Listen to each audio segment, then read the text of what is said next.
I'd like to welcome you to our 2021 Saving Innocence Annual Gala. As we're not quite ready to be in the same room with one another, we want to welcome you here and thank you for your participation. So, a minor correction to your introduction and your welcome, Ishel.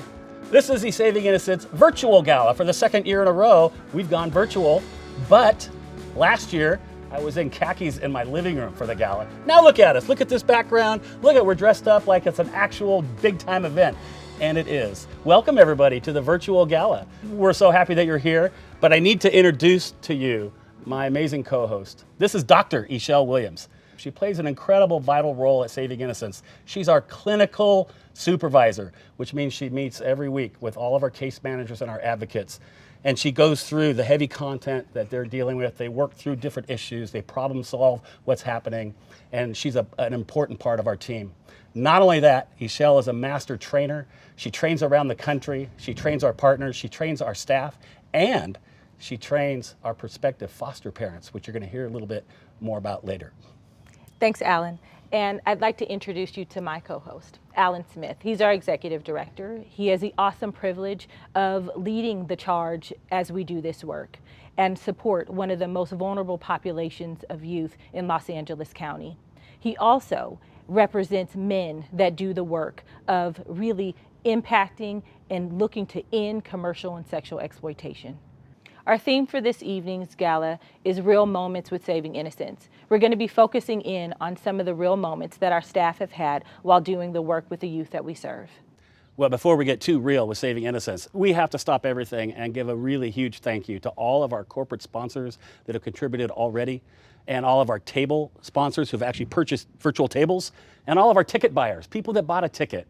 We're really grateful for all of you for not only contributing financially, but for gathering your friends and your relatives and everybody you know to watch this broadcast right now. We're so grateful for the team that makes this happen. And I would say that the goal for the gala season, I like to think of it as a season. There's weeks that have already happened, there's tonight, and then there's weeks that will happen with follow-up. But for tonight, for this broadcast tonight, we're looking to raise $100,000. I would invite all of you to open up the chat feature where you're watching this gala right now. You can ask questions. There are Saving Innocence staff ready to answer all of your questions. Plus, we're going to have giving updates along the way. As people make contributions, we're going to be able to show that total. And hopefully, we're going to get to $100,000 tonight. So as we get back to the real moments with Saving Innocence, our staff made selfie videos, some of them happy, some of them not so happy, but we invite you to watch them with us, and they'll be played throughout this evening. And because things have opened up quite a bit, we actually, as part of this virtual gala, went out on the streets of Los Angeles, interviewing some of our staff to find out what their real moments were. And in order to help us do that is longtime friend of Saving Innocence and all-around great guy, Chaz Smith. Let me introduce you to Chaz Smith.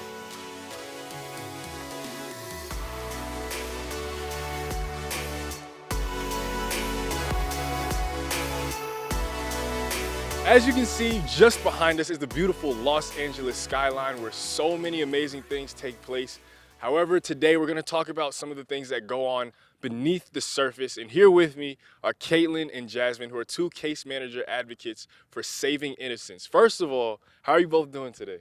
We're good. It's a beautiful day. It is. Hot, but good. Yeah. Can you tell us about what you both do, what your roles are with Saving Innocence? Yeah. So my name is Jasmine, and I'm the lead crisis case manager, or the senior lead crisis case manager here at Saving Innocence. So that means I manage a group of case managers as well as carry a caseload. And I'm Caitlin. I'm one of the advocates, case managers here, and I have a group of kids that I work with and support consistently. And yeah, that's my role. Can you tell us a little bit more about the specifics of your work? It must be extremely hard to be doing this nonstop, week to week. What's one moment that both of you can think of that stands above everything else in a positive sense? I think for me, the one moment that I will carry with me for the rest of my life was being in the delivery room with one of my kids. I was there for the whole thing, and because of COVID, I ended up being there for 4 days, nonstop. And it was such an honor to be in there with her. I was with her through the entire birth and even cut her son's umbilical cord. Yeah. That's beautiful. How about you, Jasmine? for me, the case that sticks out above all else is the case of my now 10-year-old kid. She is somebody that is been through so many extraordinary things that when I see her fall back, it's really hard for me to deal on like a personal level and on a professional level. You said she's 10 years old, right? What do you mean by fallback? Can you be more specific? Yeah, so she is 10 years old. I've been with her for about 3 years so far. And some of her little fallbacks are she would be doing really good in school. So think about your 10-year-old kid. They want to ride bikes. They want to go roller skating. Those are some really positive things that we work on together, just child play and child therapy. But some of her setbacks are regressing to some of the past trauma that she had with her family members, regressing to some of the sexual trauma that she has encountered. Then living out some of those things, having bad nightmares, having tantrums, yelling for some of the traffickers and exploiters that she's been with. I think those are some of the setbacks and regressions that she's had. Okay, wow. Caitlin, how about you? I think for me, a really hard day and moment was when I received a phone call that one of my kids had passed away. It's obviously always devastating when you find out somebody passes, but as intimately involved as we are in these kids' lives, it really hits hard, and especially just knowing their life was cut too short, unfortunately due to like a lot of the trauma they faced. Do you mind sharing how old this kid was and how it happened? Yeah, he was 17 and it was a drug overdose. I think something that stands out about that is most people would assume, even myself, that the majority of sex trafficking victims are female, but this happens to boys and men as well. He had a lot of just a lot of challenges he was facing, and unfortunately, one of those challenges, as kind of it all plays in together, in exploitation is drug use, and so it was a drug overdose, and it's devastating. It's really hard. I would say those are the overall hardest days for the entire team. I think what it is when you invest so much into a youth and you care for and you build that relationship with the youth, sometimes when they hit these roadblocks and they hit these challenges, we would hope that we are there to support them and help them through some of these things. Some of the really hard things are having some of our youth pass, but that is a realization that we have to understand that they are living a really hard life. They are also doing a lot of risky things. So our idea is to be there and support them and to make better decisions. And we always like to think that we plant seeds, right? So we plant these healthy seeds and these seeds that allow them to think that when they're in these situations, they're able to use them and they're able to grow into trees that are positive thinking and that are positive minded. Thank you both so much for being so open and vulnerable and sharing some of the highs and lows that you've experienced and personal things that have stuck very closely to your heart. You all heard it directly from them. These are some extremely real moments, true stories that have happened. With that, the next thing we're going to do is take it to the streets and talk to survivors firsthand. So stay tuned. Hi, my name is Jasmine. So I wanted to give you guys a little bit of a real moment. I just got done from dropping off one of my clients' moms at home because she stayed up all night at the hospital with her youth because she was hospitalized. And she was just placed on a hold. So sometimes when people think that kids are placed on a hold, they just automatically go to a mental hospital that can help and support them. But sometimes those mental hospitals are full. So what happened is that mom was up all night in the ER waiting with her youth until she was able to get a bed. So not only do we support the youth, but we also support the moms. Times like this, you have feelings, man, it feels really good because I think at this point mom can get a little bit of rest, but also it really sucks because all of this is stemming from just all the trauma that she's had when she was a kid and she's still kind of having right now. Yeah, not everything is great, not everything is perfect, but we do what we can with what we have. What's going on, everybody? I'm out here with Ori and Cetrion, two amazing women who've done so much work with and for Saving Innocence. Last year, if you watched the gala, you would have seen them in the living room, but now that everything's opening back up, we're outside, and I'm just glad to have y'all and be here with you both.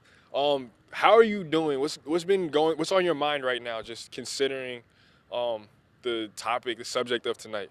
I mean, just standing here, outside, we doing something that's good for people, but at the same time, I can't fully be happy because at one point in time, I was out in the streets, and I know there's still some girls out there out in the street too. So it don't matter how much efforts I'm making today, there's still a child in need.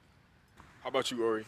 It's just really heartbroken. We were out here doing outreach a couple of weeks ago, and just from a lived experience expert and the things that I've experienced in my life, it's still going on today. I'm in my 20s, my late 20s, and another person that I was out there with is in her 50s. And doing the outreach, there were literally probably over like 20 youth that were out there that were under the age of 18 that were out there being exploited. Out here in the streets in LA, not too far from here, a couple of the tracks where girls are being exploited and youth are being exploited. And it just breaks my heart because although we're doing amazing efforts and the things that we are, doing to combat this, it's still happening, and it's going to happen tonight. And it's going to happen as the sun starts setting, and they're going to start getting ready and start preparing. Many of them are going to be in motels and hotels even closer to here, and they're going to be preparing for a night of abuse, of sexual assault, all throughout the night. And many of them might not make it tonight. And it's just really heartbreaking as though we're standing here, us two standing really strong here, is that might not be something for some of them in the future. What do you think are some things that are the types of things that go on through these kids' minds who are stuck and trapped in these situations? Like tonight, what's going to take place? Well, as the sun starts to set and everyone else, you're watching at home and we're having this discussion and you're going to tuck your children in at night. They're going to be children that don't have parents that are looking for them. They're going to be children that are not getting tucked in at night and not thinking about going to school tomorrow. They're not thinking about what they're going to be playing or what they're going to be doing over the weekend. Tonight, they're going to be thinking about making money. Tonight, they're going to be having to think about how to survive to the next day. They're going to be thinking about, am I going to eat? Am I going to sleep tonight? And I'm not going to be able to go in or be able to sleep or be able to have any food in my mouth unless I make a quota for this man or for this woman. And I'm not going to see any of it. We don't have to. I'm going to drive away here today with my 2-year-old daughter, and I don't have to think about survival. I don't have to think about, am I going to live tomorrow? That's what's going to happen tonight. In their mind, am I going to live tomorrow? I'm just thankful for organizations like Saving Innocence that are helping girls who are still having trouble with being exploited, who are having trouble with self-esteem, who don't have anybody to turn to. If there was programs like this around when I was being exploited, my healing process would have went a lot more smoother. With all these real moments that you just shared, are there any other final words that you have to offer up to the audience tonight?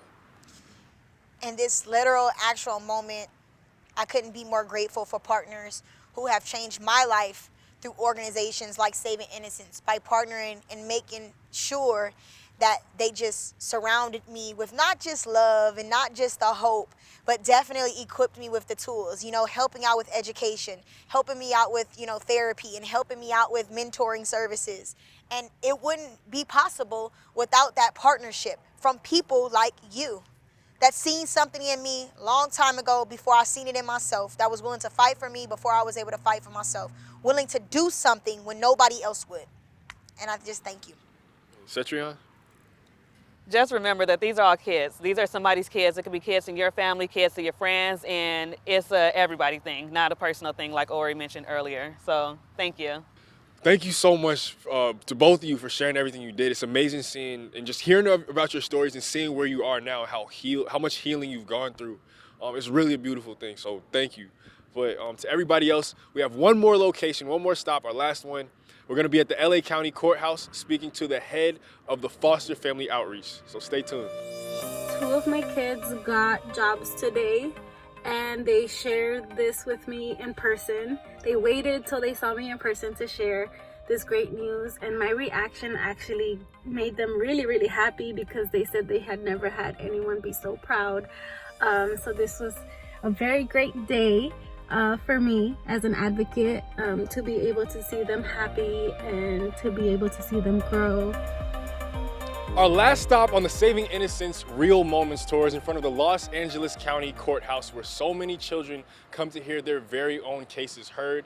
And I'm here with the administrator of the Foster Family Program, Diana Redeemer. That's actually her last name, which is such a perfect name for what she does. Can you tell us more about what you do with Saving Innocence?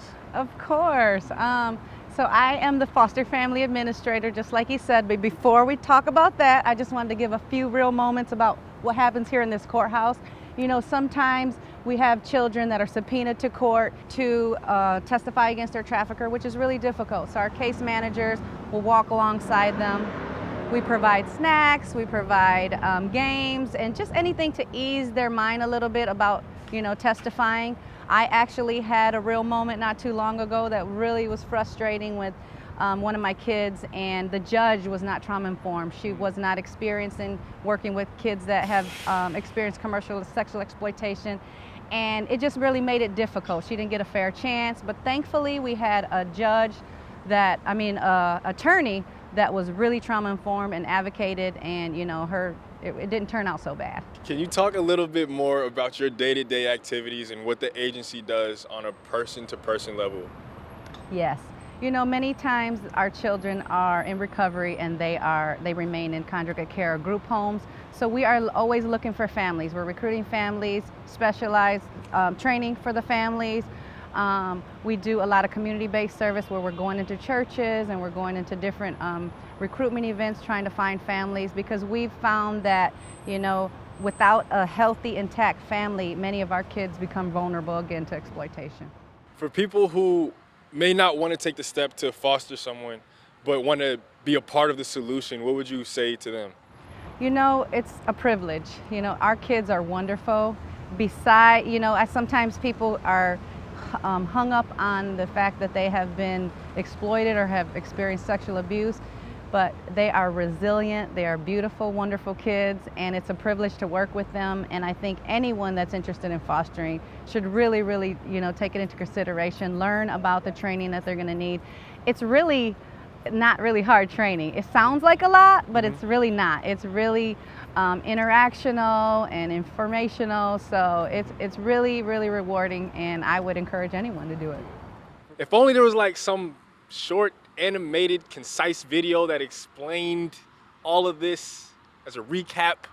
Actually, we have one. You have something. Actually, what do we you do. know? Wow. And we're going to debut it tonight, so you will get to see our brand new animated video that talks a little bit about our recruitment, and I hope all of you enjoy it. I know you will.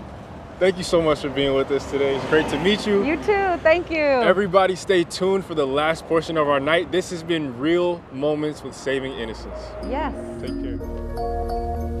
In 2018, the National Human Trafficking Hotline received more calls from California than any other state in the U.S. 1 out of every 6 children who is missing is likely a victim of trafficking. The average age of entry into commercial sex trafficking is between 12 to 14 years old, in which most are runaway youth who were sexually abused as children. Many teens and children witness domestic violence and are subject to an ongoing cycle of trauma.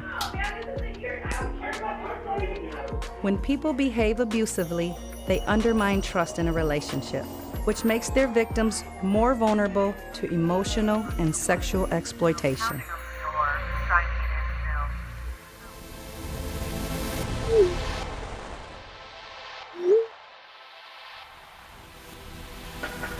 Many teens are lured into trafficking through the internet, newspaper ads, boyfriends, or even close friends.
Saving Innocence works alongside law enforcement, child welfare, and others to support and stabilize youth. Happy birthday! Children recovering from commercial sexual exploitation need love, safety, and connection. When they're unable to return to a safe home, these children need healthy, loving, and protective families. Saving Innocence finds, trains, and supports foster families to help youth stabilize and heal from their abuse. Do you have the willingness, resources, and ability to support a child in need? Be a light at the end of their tunnel. Become a foster parent with Saving Innocence. So that looked like an amazing experience. Can you tell me a little bit about what you learned? Yes, two things that really stuck out to me. Well, the first was when I was speaking to Diana about the fact that these survivors often have to testify in front of their traffickers oftentimes, which is ridiculous that the system is set up that way. It could potentially prolong trauma in these men, women, and children's lives. And the second thing was when I was speaking to Ori and Cetrion, when they were explaining how a lot of men, women, children who end up in these sex trafficking rings often end up there because of the lack of opportunities that they have growing up and just broken families. That these situations often are a result of broken family situations. Even with traffickers, the decisions that people make to not be able to value a human life in that way has to come from how they're raised and how they value people, which is horrible. I'm wondering, beyond the things that you learned about the situation, is there a real moment that you're going to take with you that impacted you, that you're going to carry with you for a while? Yes. The real moment that stood out to me the most was the story that Caitlin shared about the person she was taking care of who passed away from a drug overdose, particularly because it was a teenage boy. He was 17. Most people think that sex trafficking survivors and victims, people who are still in these horrible situations, are only women and girls, but boys and men are taken from their homes and forced into these horrific situations as well. But the hope that we have in this is knowing that we have an opportunity to literally save people's lives tonight. People who are watching now have an opportunity to be a part of this by raising awareness, by donating, and even taking action and getting on the streets and learning about how they can practically help. I'm really thankful to be a part of this whole situation, and I'm really glad to be here. That's well said, Chaz. We appreciate all that you are doing for us and what you did for us. Thank you very much. And I have a feeling that we're going to see more of you. I think so too. You know, we already learning from each other. Why don't we show them what I just taught you? Let's go. All right. Yeah, the snap. Snap. It's a little stiff. We'll get there. A little stiff. I'm a work in progress, ladies and gentlemen. I'll get there. Great to Thank meet you so much, Chaz. And as everyone knows, just a reminder, this is a fundraising event. At least we hope it is. And currently, right now, the giving portals are open. You can hit the button on the page where you're watching this gala right now, and you can make a donation. Or from another device, you can go to savinginnocence.org/donate. You can set up a gift of any kind, of any size, any amount. Or if you'd like to send in a paper check, there's that P.O. Box address for you there as well. Thank you so much, everybody, and continue on with our virtual gala. So I just got home from a really long day, but a really fun day. Our SLAY students, the Survivor Leadership Academy for Youth, today was their last session together.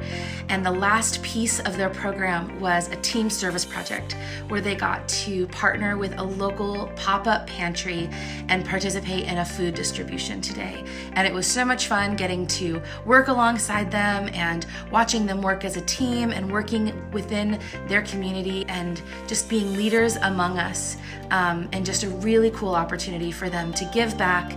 And after they've spent the last 9 months receiving and learning and growing and healing, and now being able to contribute, and how powerful that is, and what an incredible lesson that is for them in how they move forward and how they show up in the world.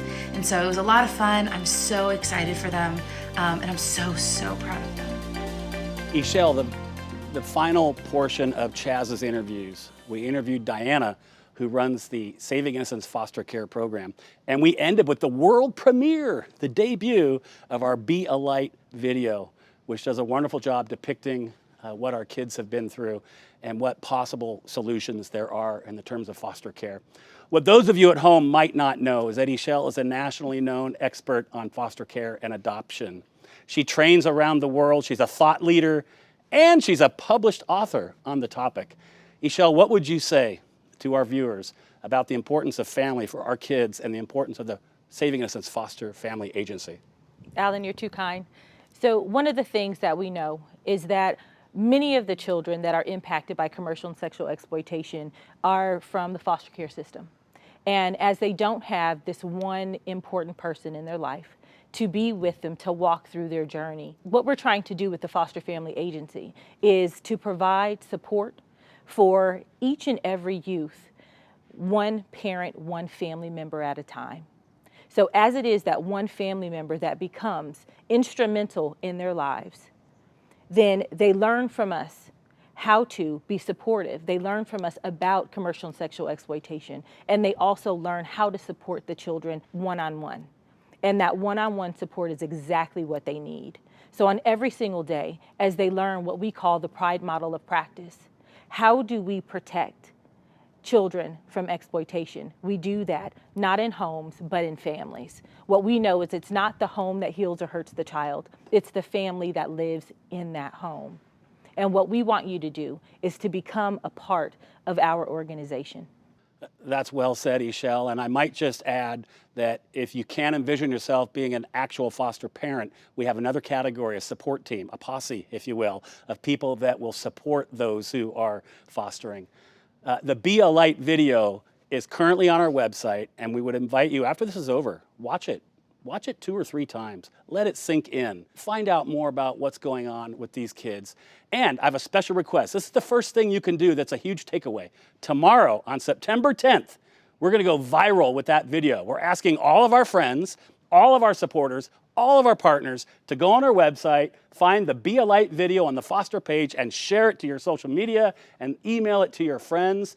We'll put it out on our social media. If you see it, reshare it. We want everybody in the world to see this video because the work that we're about is that important. You and I both work full-time in this work. This is all we do. We do. And I was wondering if you have some real moments that you've experienced that you'd like to share with our audience. I think one of the amazing real moments that I've been able to witness through the pandemic is the fact that we go out. We had support talks, meetings, and different things talking about how can we continue to support children that are impacted by commercial and sexual exploitation. And one of the ways that we know that we can do that, because in this pandemic, trafficking has not stopped, and it really has only gotten worse. And as it's gotten worse, then we got to decide, right, and to be vitally important to the lifetime of children in child protection by going out. So Alan, I wonder, what's a real moment for you? You know, this past year, Ishel, tragically, we've lost a number of our kids have passed away. And we had a memorial service that we hosted for our partners, other social workers, our Saving Innocence staff, where we remembered 15 of these kids. And in the last year and a half, 10 of these kids have passed away. And there was a really powerful moment for me and for everybody that was there. But we gave everybody a white balloon filled with helium with a black Sharpie. And they wrote a note to the child that they were connected to and close to. And there was a moment when everybody let the balloon go. And we stood there in silence as we watched the balloons float into the sky and float away. It was a powerful moment. It was one of the more powerful moments I've had in my life. It was most definitely a real moment. While the rest of the world was in the process of opening up, and there was optimism and joy amongst many people thinking about the pandemic going away, there was a stark contrast, the juxtaposition of there are children that have lost their lives. All of them too early, all of them too soon, and none of them in a pleasant circumstance. That got real for me in a new way. How about you, Michelle? Do you have one more? Well, Alan, as I hear you tell that story, it brings tears to my eyes because what I know is that there are children right now being impacted. And without what we're doing here today and what we have planned to do in the future, they will continue to be exploited. Alan, what about another moment? I have one more, and it's really a compilation of a theme of that we say yes. We're people of the yes. And every once in a while, a request will come up. There's a situation that's happening, and it requires an additional authorization. It requires extra funding, and so it bubbles up to me. And sometimes it's an emergency hotel stay to get a child out of immediate danger. We don't have time for approvals and signatures. I get a text, I say, do it. Sometimes it's quick airline ticket purchases to get someone back home to their home state because they've been trafficked in to Los Angeles because that's where all the people are. Again, no time for signatures and approvals. We have to get this done right now. And I get to say yes to those important things. And sometimes it's our staff. They need to go out of state for something. And it means a plane ticket and a hotel room and a rental car. We do that often. There's one such experience that I think of that really came full circle. In last year's Virtual Gala, I shared a story about a child who sent me a letter, handwritten letter on a piece of paper. When's the last time you had a handwritten letter on a piece of paper? And she addressed it to me and her advocate. And she was graduating from her program out of state where she was receiving therapy, and it was actually the graduation happened to be on her birthday. And she asked me if I would send our advocate to that graduation. Like, I'm gonna say no to that. Of course you're going. And somewhere along the line, the advocate said that I was the one that gave approval, and now she's indebted to me. She's thanking me for what I did. I did nothing. I said yes, that's all I did. The advocate did all the actual work. And she came back, and then there's a few times the advocate and her were together having lunch, and they'd FaceTime me, hey, what's going on? I saw her a couple times at our office. So I got to know her a little bit through this process. Well, it came full circle because last week we had a graduation ceremony for a lot of our kids who graduate high school, which is a big deal for these kids to get back on their feet after what they've been through. They've graduated high school. And this child was at this graduation. And we did something at the end where we had a bouquet of roses. And it was said from up front to take one of these roses when you come up and then give it to someone who was significant in your healing process. So this child got up, got a rose, took it to her advocate, as she should have. They had a moment. I could see it from happening. I'm standing in the back of the room. Then the ceremony ends, and the two of them walk back up to the stage, and they go back to that dozen roses, and they grab a rose, and they look in the back of the room where I'm standing, and I think I know what's going to happen. They start walking to me, and this child comes up and hands me this rose, which looked a lot better when she gave it to me. And all I did was say yes. I really take no credit for her progress. I said yes. And I can only say yes to things like this if our supporters and the community that supports us says yes when we ask them for help. I will keep this rose for a long time. I will not get rid of it. And it'll be a reminder of the work that we do and the progress these kids make. And it'll be a reminder of how important it is to say yes. Alan, that was amazing and powerful. And as we reflect on it, I want it to land in the hearts of everybody watching. But this is a fundraising event, isn't it? I'm glad you reminded us of that. This is a fundraising event. And as we have previously said, we're hoping to raise $500,000 throughout this entire gala season and $100,000 tonight. Oftentimes people say, well, how much money do you need to do this whole thing? Like, what are you trying to raise? Well, we have recovered and restored nearly 2,000 children. It must be expensive, right? We can do all of this with our robust staff and all the programs we serve for $3 million is our operating budget for 2021. That combined with some threats to the economy, some threats to our known revenue streams, we're looking to raise this $500,000 to help us end strong 2021 and set us up in a great place for 2022. So if you believe that this is vital and important and you want to partner with us, I ask that you do so. I know that so many of us have been giving the same amount for year after year, and we want to say thank you. That's incredible. You've got us this far. That consistent giving is what's made us stable and strong. But I also know that everything in life continues to go up. A gallon of gas has gone through the roof. Your homeowner's insurance goes up, your gym, everything continues to go up a little bit every year. So why not our giving to important things? I want to challenge you, if you're an existing donor, why not increase your giving this year by 15 or 20% or more? Maybe you've given the same amount for the last 5 or 10 years. Maybe it's time to double that. Let's get crazy. Let's challenge ourselves and let's be generous to this work that we know is so, so vital. Now, the other group of people are people that aren't yet a contributor. They haven't donated anything yet, Ishel. That's true. We've estimated that it costs approximately $250 a month to help us recover and restore one child for a year. That's one child for 1 year, $250 a month. That's a great entry point for a lot of people. There's a lot of people that give $250 a month or increments of $250. That's a great place to start. Now, you can start a lot lower than that. We have college kids that give $5 and $10 a month. Every once in a while, I'll speak at a college youth group or a college class, and I'll challenge them, why don't you give up a Starbucks? Give up one Starbucks, maybe two this month. And they come in and they're in. That's fantastic. And they're all different levels. I will say this, that our largest monthly recurring donor gives $1,500 every month like clockwork. I can tell you this, he's lonely up there. He needs some friends. I bet there's some people watching right now that $1,500 is not out of the question, or anything below that. Tonight, become a monthly recurring donor. We have a name for monthly recurring donors. They're called Hope Partners. You bring us hope. You bring the children hope. And you bring me hope that we're going to meet our budget. Become a Hope Partner tonight at any amount, the right amount for you. Or you can become a one-time donor. You can donate just the one time. Okay, that's a way. Maybe monthly giving isn't a great fit for your budget. You can come in tonight, maybe give $100 one time, or $1,000, or $5,000. We actually have a name. There's a threshold called a Freedom Partner. That's someone who gives $10,000 a year, and we have a number of those people. That's a great level for us, $10,000, but that's also a big number too for a lot of people. I get it. So maybe tonight's a great time to become a $100, a $200, a $500, a $1,000. Let's get crazy. Get crazy.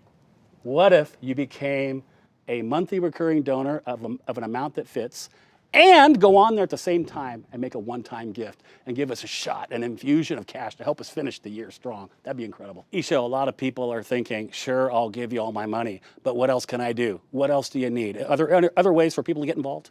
Absolutely. You can join us on social media at savinginnocence.org. You can also share the Be a Light video. You can volunteer. You can also join us in celebrating the youth that we support. We have graduation celebrations. There are many of our youth that are mothers and fathers, and we try to help support them with their children in some of the things that they need. We throw baby showers, awesome, amazing baby showers, right? Bringing kids into the world. And one of the most incredible things you could do for us, Ishel, is that you friends out there could introduce us to your network. I get emails all the time, hey, you two need to talk, and they've copied their friend who I don't know, and I know what it's about. And so we go have lunch and we talk about what we're doing. And a really fun thing to do is when somebody will host a gathering lately in their backyard. Next week, I'm going up to the Bay Area. An old high school buddy's gonna fill his backyard, socially distanced. We're gonna have a fiesta. There's gonna be a party, and I'm gonna share Saving Innocence with the crowd. So if you would consider doing that, that would be another thing you could do beyond your own personal involvement. That would be amazing. If you have any questions at all about getting involved or donating, you can go to info@savinginnocence.org. And just a final word before we wrap this up. I had a great conversation with a good friend not long ago, and we were talking about this idea of justice. And he defined it very simply and profoundly. He said, justice is making wrong things right. Very simple. Doing justice is making wrong things right.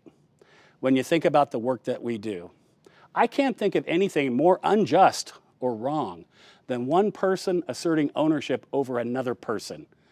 This is referred to as the modern day slavery. Some 40 million slaves via human trafficking worldwide. And as we focus on children, estimates say there's some 300,000 or more children being trafficked for sex in our country. These are US-born American citizens. There's nothing more unjust and wrong than that happening, than somebody asserting ownership over somebody else. And you stack on top of that, the somebody else in this scenario is children. Our youngest kiddo that we're taking care of is a tender 10 years old right now. We have a lot of 13 and 14 and 15-year-olds. And now you stack on top of that ownership, children, and now what they are forced to endure. We have survivors on our staff that'll tell from their personal experience that they are forced to be with between 10, 12, 15 partners every single day. Another survivor told me, I never had a day off. This is incredibly unjust, incredibly wrong. And friends, by you supporting Saving Innocence at any level, you are helping to reverse that wrong. You are helping to provide justice for children. We have boots on the ground that are embedded with traumatized, abused children right now. And your yes to us, by you supporting Saving Innocence, you get a little piece of that. Freedom and justice for children. How could we not support that? In a moment, we're gonna go to a short video of our staff and our kids over the last year. And this is the moment, friends. We're here. If you haven't already, or even if you have, go on our website, savinginnocence.org/donate. Hit the button on the screen you're watching this gala at right now and give generously to this incredible work. And let's turn this ship around. Let's provide freedom and justice for children. It's been taken away from them. They've been robbed of their innocence. They've been robbed of their childhood. They've been robbed of their humanity. Together, all of us, we can right this wrong. We can provide justice for children. Justice is making wrong things right. Watch the video. Give freely. Give generously. And we're going to come back and wrap this up in just a moment. Thank you, everyone. We just had training with Nola Brantley Speaks, and it was awesome. It was amazing. We love her. Just leaving the police station, just got to train, I think, 20 new vice officers on some of the first responder protocol, but also what we do long term to really support these kids and make sure that they have what they need. The DA was there, and it was just a great opportunity for us to connect and train new people and help them understand what it is that we do and what our role is. Just got back from the DMV where my kid took her learner's permit test and passed it on the first try, which we are super excited about and so incredibly proud of her for. She's been studying for a while, so she was ready, she went in, she did it, she passed, and we're really excited. So we just had our third SLAY graduating class graduation celebration today, and it was so fun to have 3 of our students complete the Survivor Leadership Academy for Youth. And so we had fun celebrating and toasting the incredible things that happened this year and the ways that they've grown. And these incredible advocates and support team were there to celebrate with them. So we're just so proud and so excited for what's ahead. Just finished visiting my kid who just had a baby, and she's doing so great and the baby's doing so great, and it's just so fun to see someone thrive in such a new situation. We want to thank you for your participation in the gala and your generosity. And as the sun is setting in dramatic fashion behind us over the city of Los Angeles, we're concluding this portion of the gala, but we're not done yet. Hit the button, find the Zoom link on the place where you're watching this gala right now.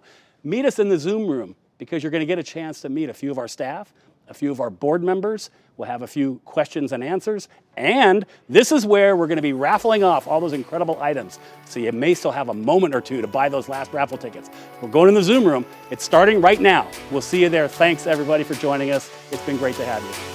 Thanks so much. Bye, friends. Saving Innocence team is awesome. Check them out right here. Woo!